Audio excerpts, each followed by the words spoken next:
रक्त के अवयव का पहला भाग आरबीसी था, दूसरा भाग है डब्ल्यूबीसी, व्हाइट ब्लड कार्पसल्स या व्हाइट ब्लड सेल्स।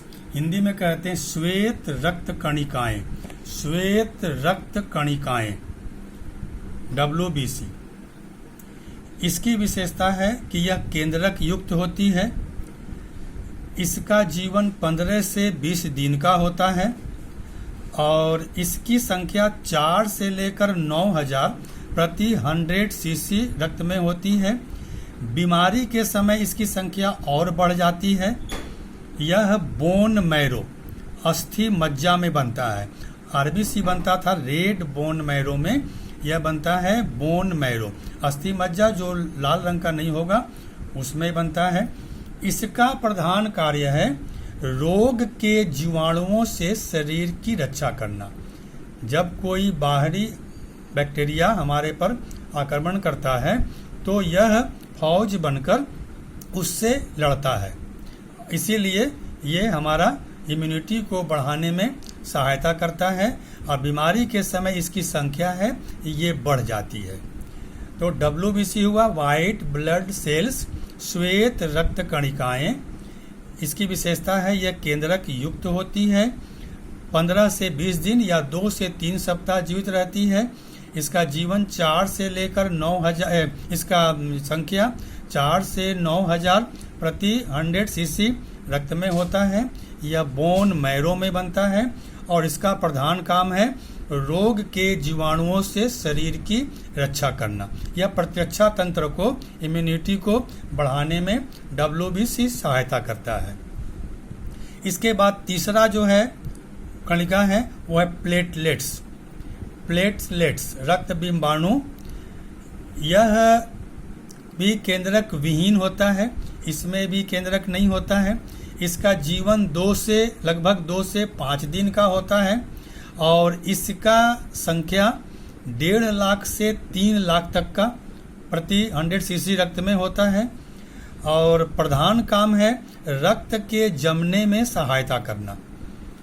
ये प्लेटलेट्स हमारा कहीं कोई भाग कट जाता है, छिल जाता है तो उसमें से रक्त जो बाहर आता है वो जमाने में यह प्लेटलेट सहायता करता है। अगर ये सहायता न करे तो हमारे शरीर का सारा रक्त निकल जाएगा। डेंगू जो बुखार होता है ये बहुत खतरनाक है। डेंगू के समय इस प्लेटलेट्स की संख्या बहुत तेजी से कमने लगती है। इसकी संख्या मिनिमम 1.5 लाख चाहिए, लेकिन 1,80,000, 60,000, तब 60,000 से नीचे आने लगता है, 50-40 तक भी आ जाता है, तब जीवन का खतरा बढ़ जाता है। अधिकांश लोग इसी की संख्या कम होने से उनकी मृत्यु हो जाती है।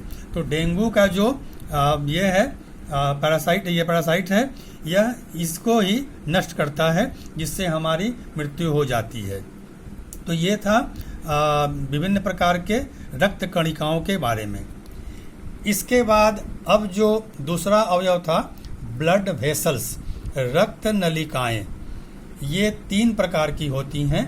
धमनी जिसको अंग्रेजी में आर्टरी कहते हैं, शीरा जिसे वेन कहते हैं और केशिकाएं जिसे कैपिलरीज कहते हैं। इन तीनों के बारे में जानेंगे। तो धमनी है, इसका अगर परिभाषा कहें तो वे रक्त नलिकाएं जो रक्त को हृदय से दूर ले जाएं उन्हें हम धमनी कहेंगे। वे रक्त नलिकाएं जो रक्त को हृदय से दूर ले जाए उन्हें हम धमनी कहेंगे। इसका परिभाषा हो गया। अब इसकी और विशेषताएं, इसकी दीवारें मोटी होती हैं। इसकी दीवारें मोटी होती हैं क्योंकि काफ़ी बल से, काफ़ी फोर्स से जो ये हमारा हृदय ब्लड जब पंप करता है, रक्त को पंप करता है तो तेजी से रक्त बहता है, इसीलिए दीवारें इसकी मोटी होती हैं, मजबूत होती हैं।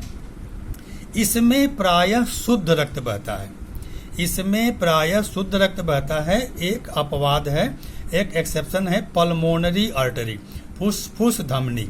फुसफुस धमनी एक ऐसी धमनी है जिसमें अशुद्ध रक्त बहता है। शुद्ध और अशुद्ध, शुद्ध मतलब कि जिसमें ऑक्सीजन हो और अशुद्ध जिसमें ऑक्सीजन न हो।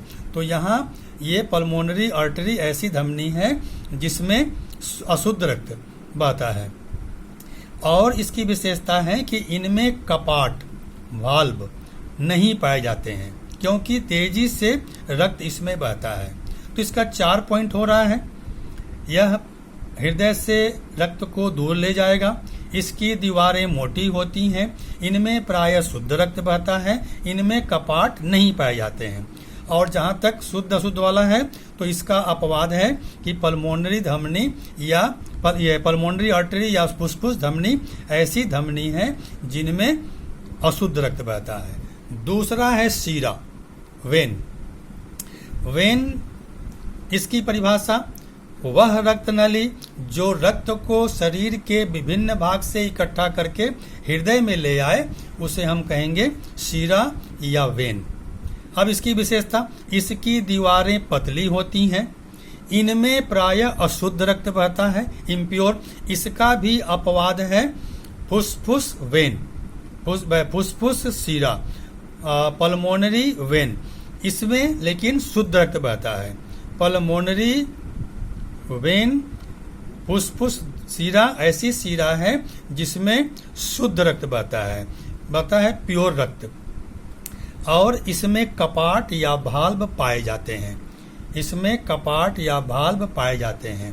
तो रक्त को हृदय में वापस ले आता है। दीवारें इसकी पतली होती हैं। इसमें प्रायः अशुद्ध रक्त बहता है और इसमें कपाट पाए जाते हैं। अब दोनों का अंतर भी आराम से हो जाएगा। यह धमनी जो है रक्त को हृदय से दूर ले जाता है और शीरा रक्त को हृदय में ले आता है। दूसरा अंतर, धमनी की दीवारें मोटी होती हैं और शीरा की दीवारें पतली होती हैं।